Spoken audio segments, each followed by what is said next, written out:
नमस्ते बच्चों। आज हम कक्षा 12 के विषय हिंदी साहित्य की एक पाठ्य पुस्तक जिसका नाम है अभिव्यक्ति और माध्यम। इसमें से कुल 5 पाठ हमारे ऐसे हैं जो हिंदी साहित्य के सिलेबस में शामिल किए गए हैं। एक पाठ ऐसा है जिससे 4 अंक के प्रश्न होंगे, 1 से 3 अंक के 3 पाठ ऐसे, तो 4 और 3 कितने हो गए? 7। 3 पाठ ऐसे हैं जिनसे एक एक नंबर के वस्तुनिष्ठ अर्थात एबेसेदा वाले प्रश्न पूछे जाएंगे। तो आज उन्हीं 3 में से एक पाठ कैसे लिखें कहानी, इस वाले पाठ से हम कुछ प्रश्नोत्तर आपके समक्ष लेकर आए हैं। नोट्स के रूप में है, यहाँ पर एबेसेदे के रूप में नहीं लिखे हैं, आप समझ सकते हैं ताकि टाइम कम लगेगा, आपका टाइम बचेगा, आप अच्छी तैयारी कर पाएंगे। तो यहाँ पर देखते हैं नोट्स के रूप में पहला परिभाषा क्या लिखी है कि किसी घटना, पात्र या समस्या का क्रमबद्ध मतलब क्रमबद्ध ब्यौरा जिसमें परिवेश हो, द्वंद्वात्मकता हो, कथा का क्रमिक विकास हो, मतलब एक क्रम से कथा आगे बढ़ती है। चरम उत्कर्ष का बिंदु हो, जहाँ जैसे ईदगाह आपने पढ़ी थी तो लगातार आगे बढ़ रही है, और चरम उत्कर्ष का वह बिंदु था जब हामिद ने अपनी दादी के लिए चिमटा खरीदा था, या नमक का दारोगा में पंडित अलोपीदीन वंशीधर को अपनी संपूर्ण जायदाद का मैनेजर नियुक्त करने के लिए उनके घर आते हैं। ये चरम उत्कर्ष एकदम उसका टॉप पॉइंट, उसे कहानी कहा जाता है। दूसरा पॉइंट है कहानी लिखने, पढ़ने या सुनने के पीछे निहित भाव क्या होता है। तो अपनी बात दूसरों को सुनाने और दूसरों की बात जानने की इच्छा या जानने का भाव जो होता है, वही किसी भी कहानी को लिखने के लिए, पढ़ने के लिए या सुनने के पीछे का निहित भाव है, या किसी कहानी को लिखे जाने, पढ़े जाने या सुने जाने की पीछे की प्रेरणा है। तो मतलब कहानी क्यों पढ़ी जाती है, प्रेरणा कहाँ से मिली कि दूसरों की बात जानने। कहानी क्यों लिखी जाती है, तो इसके लिए है, इसके पीछे की प्रेरणा है अपनी बात दूसरों तक पहुँचाने का भाव या इच्छा। कहानी एक श्रव्य काव्य मानी जाती है, मतलब ये कहानी वास्तव में सुनी जाती है, उसके बाद में लेखन तो बहुत बाद की परंपरा है, बहुत बाद में शुरू हुआ था। कहानी को निम्न 3 भागों में विभाजित किया जाता है, एक आदि मतलब प्रारंभ, मध्य और अंत। फिर तीसरा है कहानी का विकास क्रम, घटना या समस्या, परिवेश, पात्र, द्वंद्व, निष्कर्ष या चरम उत्कर्ष। इस प्रकार से किसी कहानी का विकास होता है। सबसे पहले घटना या समस्या होती है, कोई एक घटना हमारे सामने होगी, फिर उसके आजू बाजू का परिवेश हम लेकर आएंगे, फिर वहाँ पर पात्रों को डालता है लेखक, उसके बाद में कोई ना कोई द्वंद्व होता है, फिर निष्कर्ष या चरम उत्कर्ष पर पहुँचते हैं। आप ध्यान दें कि घटना क्या थी कि ईद का अवसर है, या नमक का दारोगा में और वंशीधर अपने घर से निकलते हैं। फिर घटना ये हो गई ईदगाह की कि ईद का रमज़ान ख़त्म हुआ है। परिवेश हो गया कि गांव के लोग हैं वो गरीब हैं, किसी के घर में बहुत ज़्यादा संपत्ति नहीं है। और उसके बाद पात्र लेके मोहम्मद, नूरी, समी, हामिद इत्यादि। द्वंद्व क्या था, बच्चे बाकी सब मिठाइयाँ खा रहे हैं, खिलौने खरीद रहे हैं, लेकिन हामिद वह नहीं कर सकता, ये द्वंद्व था। और चरम उत्कर्ष था कहानी का सबसे पीक पॉइंट, जिसमें हामिद अपनी दादी अम्मा के लिए चिमटा खरीदता है। तो देखें कि कहानी हमारे जीवन का अभिन्न अंग है, मतलब कभी हमारे जीवन से अलग हो ही नहीं सकती। कहानी का इतिहास मानव इतिहास जितना ही पुराना है। मौखिक कहानी हमारी विशेष परंपरा रही है। तो हमारी विशेष परंपरा क्या रही है? मौखिक कहानी। कहानी को दादी और नानी के मुख से सुनाया जाता था। दादी और नानी अपने पोते और दोहितों को ये कहानियाँ सुनाया करती थी, तो मूल परंपरा वही थी। पंचतंत्र की कहानियाँ जो हैं वे शिक्षाप्रद कहानी संग्रह है। कहानी का प्रारंभिक, मुख्य या केंद्रीय बिंदु कथानक होता है। कहानी का प्रारंभिक या मुख्य या केंद्रीय बिंदु क्या होता है? कथानक। एक छोटा सा, जिसको हम 3 लाइनों में कह सकते हैं कि एक गरीब परिवार का बच्चा है, और वह ईदगाह के मेले जाता है, बच्चे मिठाइयाँ और खिलौने खरीदते हैं, लेकिन उस बच्चे ने अपनी दादी के लिए चिमटा खरीदा है। अब इसको आपको एक पूरा आकार देना है, तो कुछ पात्र लेके आएंगे, उनके नाम लिखेंगे, अब वो रास्ते में क्या बात करते जा रहे हैं वो लिखेंगे, वहाँ का वातावरण, परिवेश, वातावरण कहते हैं तो लोग कैसे थे, वहाँ का वो सारा तमाम चीज़ें, मेले में क्या था, क्या चीज़ें हो रही थी, क्या बातें हो रही थी बच्चों के बीच में, दुकानदारों के बीच में, वो सारी लिख कर हम कहानी का विकास कर सकते हैं, कहानी को बड़ा बना सकते हैं। मूल कथानक था बच्चे के द्वारा चिमटा खरीदा जाना और उसके पास पैसों का अभाव। लेकिन अब दुकानदारों का वर्णन किया है, बच्चे स्कूल वहाँ से जा रहे हैं तो वो कॉलेज देखते हैं, थाना देखते हैं, तो उनके विषय में बातें करते हैं। कहानी का प्रारंभिक नक्शा भी कथानक को ही कहते हैं।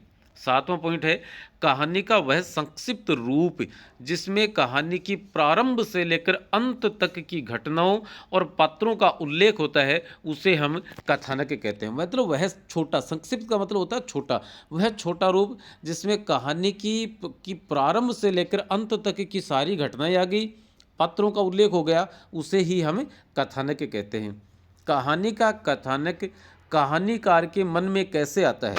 किसी घटना, जानकारी, अनुभव या कल्पना के कारण से आता है। ये किसके कारण से आता है? कोई घटना व्यक्ति ने घटित होते देखी, कोई जानकारी मिली, या उसने प्रत्यक्ष रूप से अनुभव किया, और हो सकता है उन्होंने अपने मन में कोई कल्पना भी की हो, तो वह कथानक आता है। और उसके बाद लेखक उस कहानी को विस्तार देते हैं। कहानी को विस्तार दिया जाता है कल्पना के आधार पर, और कहानीकार की कल्पना संभव होनी चाहिए, न कि असंभव। मतलब ऐसी लगे कि वो हो सकती है। जैसे दादी ने 3 पैसे देकर भेजे, हामिद ने 3 पैसे का चिमटा खरीद लिया। अब वो 60 पैसे का चिमटा यदि कर देते आप, तो संभव है कि नहीं खरीदा जा सकता था। कहानी आगे बढ़ती है लेखक के पास जो सूत्र होता है उसके माध्यम से। सूत्र का मतलब क्या है? वह मूल कथानक, मूल पॉइंट जिसके आसपास और वह कहानी गढ़ी जा रही है, यही सूत्र लेखक को परिवेश, पात्र और समस्या देता है। जैसे आप बस में बैठे किसी बस स्टैंड पर, वहाँ देखते हैं कि कोई खोमचे वाला है या कोई रेहड़ी वाला है, कोई एक महिला वहाँ आती है और वह देखने से लग रहा है कि बहुत गरीब है। गोद में एक अधनंगा बच्चा है, वो कमज़ोर सा प्रतीत हो रहा है, रो रहा है, शायद भूखा है। वो रेहड़ी वाले से कुछ कहती है। उसके पास ही कुछ लड़के हैं जो शायद अपनी बाइक पर बैठे हैं, उन्होंने बाइक भी अपनी पार्क कर रखी है वहीं पे, और वे कुछ खा रहे होते हैं, समोसे इत्यादि जो भी कुछ, और उनका ध्यान उधर नहीं जाता है ज़्यादातर का। फिर एक बच्चा जो उन्हीं मोटरसाइकिल पर बैठा था, उसने वो दृश्य देखा कि रेहड़ी वाले ने, दुकान वाले ने मना कर दिया, बच्चा रो रहा है। वह अपनी मोटरसाइकिल से उतर के उसके पास आता है और फिर कहता है कि क्या हुआ। माँ शायद कुछ कहती है, बताती होगी, क्या बताया पता नहीं, क्योंकि आप तो बस में बैठे थे। और फिर वो लड़का उस दुकानदार से कुछ खरीद कर उस महिला को देता है। अब ये घटना आपने अपनी आंखों से देखी थी। अब इसको आप बताओगे बसें आ रही हैं, जा रही हैं, लोग सब्जी के लिए आवाज़ लगा रहे हैं, कुछ और प्लास्टिक के सामान की हैं, कुछ रबड़ के सामान के लिए आवाज़ लगा रहे हैं, यात्री इधर से उधर जा रहे हैं, टिकट काउंटर है, लोग बाग पूछ रहे हैं कि फलां बस कहाँ जाएगी, एक बस स्टार्ट होके जा रही है। तो ये सारी बातें उसमें लिखेंगे तो वह कहानी का विस्तार हो जाएगा। कथानक के स्वरूप में आते हैं तो प्रारंभ, मध्य और अंत। कहानी को रोचक बनाने वाला तत्व होता है द्वंद्व। द्वंद्व का मतलब, जैसे हामिद चाहता तो मिठाई या खिलौने खरीद सकता था, और बच्चे खरीद रहे थे, तो वो द्वंद्व हो गया उस बच्चे के मन में कि मैं क्या लूँ, क्या छोड़ूं, दादी के लिए चिमटा लूँ, मिठाई लूँ, खिलौने लूँ, क्या लूँ। वो द्वंद्व था, और बच्चे उसको चिढ़ा रहे थे। ये उस द्वंद्व में उसी प्रकार से काम कर रहा था जैसे आग में घी काम करता है। द्वंद्व नामक तत्व से अभिप्राय है काम के रास्ते में बाधा उत्पन्न होना। मतलब बाधा उत्पन्न हो रही है कोई ना कोई, तो वह क्या कहलाता है? द्वंद्व है। और जितना भारी द्वंद्व होगा उतनी ही वह कहानी बड़ी बनती जाएगी। कथानक की पूर्णता की शर्त है कहानी नाटकीय ढंग से अपने उद्देश्य को पूरा करने के बाद समाप्त हो जाए और अंत तक रोचकता बनी भी रहे। यह कहानी की या कथानक की पूर्णता की शर्त है। मतलब अब यदि वो अंत तक नहीं जा रही है, कहानी का जो उद्देश्य वह नहीं सफल हो रहा है, तो कहानी भी सफल और रोचक नहीं मानी जाएगी। कहानी को रोचक और प्रामाणिक बनाने के लिए आवश्यक चीज़ें हैं देश, काल और वातावरण की पूरी समझ।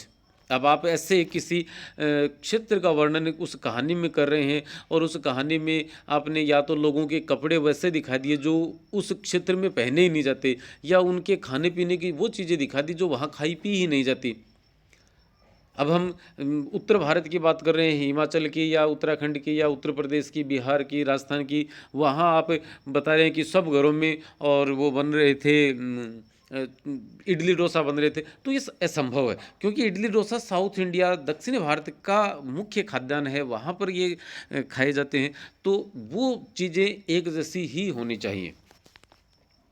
कहानी की महत्वपूर्ण और बुनियादी शर्त है पात्रों का अध्ययन। पात्र को किस प्रकार से लेके आना है। कथानक को आगे बढ़ाता है द्वंद्व।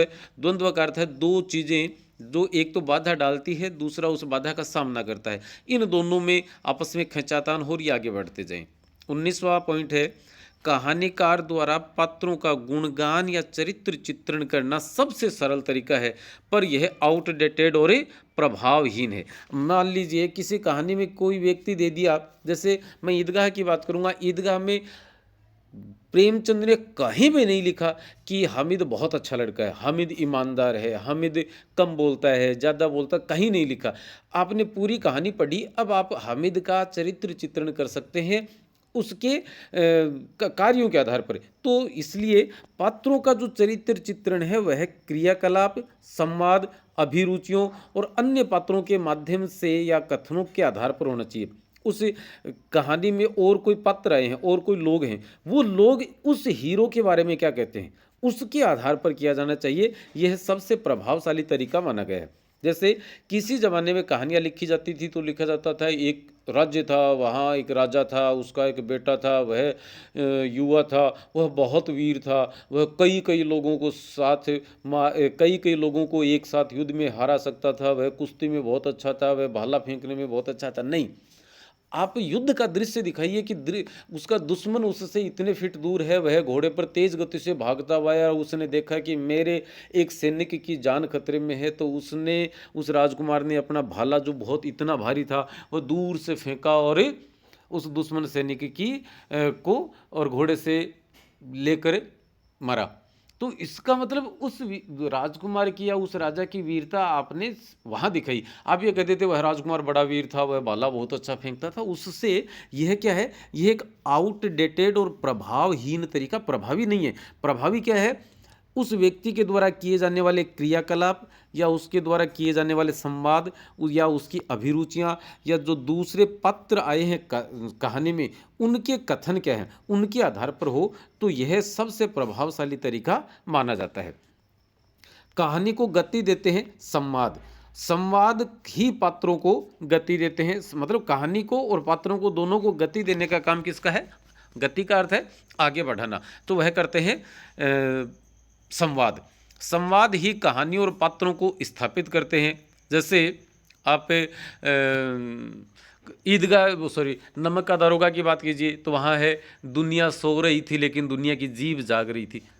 क्या बात है, धर्म ने धन को पैरों तले कुचल दिया। ये संवाद ऐसे हो गए हैं जो आज तक स्थापित है। आपने जो ही सुनेंगे आप समझ जाएंगे कि ये कौन सी कहानी से। उसने कहा था कहानी से तेरी कुड़माई हो गई है। ये इतना शानदार एक कथन है जो उस कहानी को याद दिला देता है। आप किसी भी उस आदमी के समक्ष यह शब्द कहिए कि तेरी कुड़माई हो गई है, जिसने भी इस चंद्रधर शर्मा गुलेरी की इस कहानी का अध्ययन किया है, जिसने इसे पढ़ा है, वो उसको जानता है।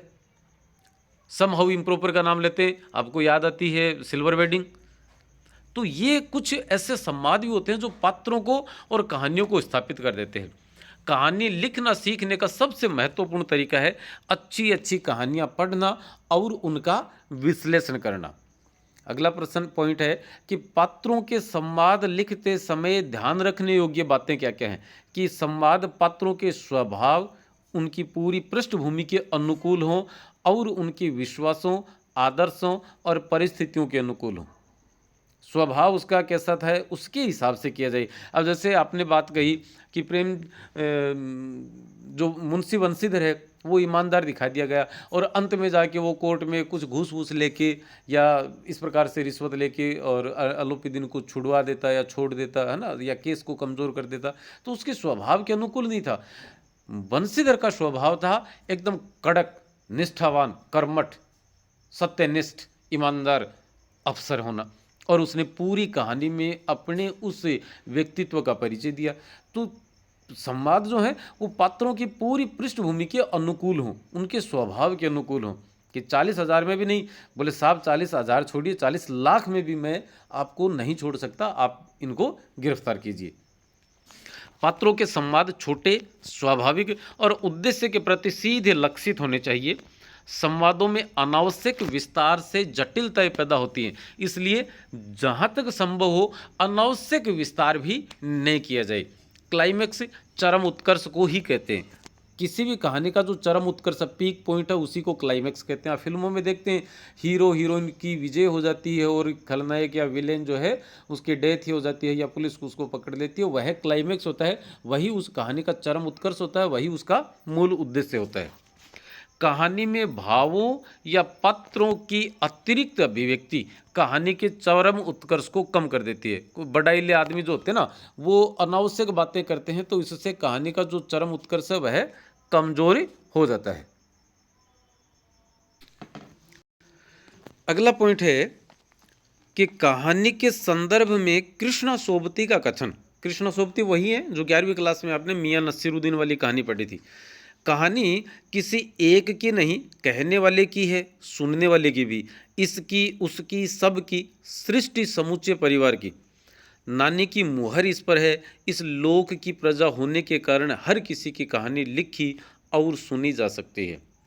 31वां पॉइंट है कि प्राचीन काल में मौखिक कहानियों की लोकप्रियता इसलिए भी थी कि उस जमाने में इससे बड़ा संचार माध्यम और कोई नहीं था। आप संचार का कोई साधन था ही नहीं। किताबों की बात आप मुद्रित प्रिंटिंग वाली चीज़ों के तो भूल ही जाइए। तो बच्चे का मनोरंजन और संचार दोनों काम इसी के जरिए हुआ करते थे। धर्म प्रचारकों ने अपने सिद्धांतों और विचारों के प्रचार प्रसार के लिए भी कहानी का ही सहारा लिया था। तो धर्म प्रचारकों ने किस चीज़ के माध्यम से अपने सिद्धांत और अपने विचारों का प्रचार प्रसार किया था? कहानी के माध्यम से। कहानी मानव जीवन का अविभाज्य अंग है या अभाज्य अंग है। कफन कहानी के लेखक प्रेमचंद है।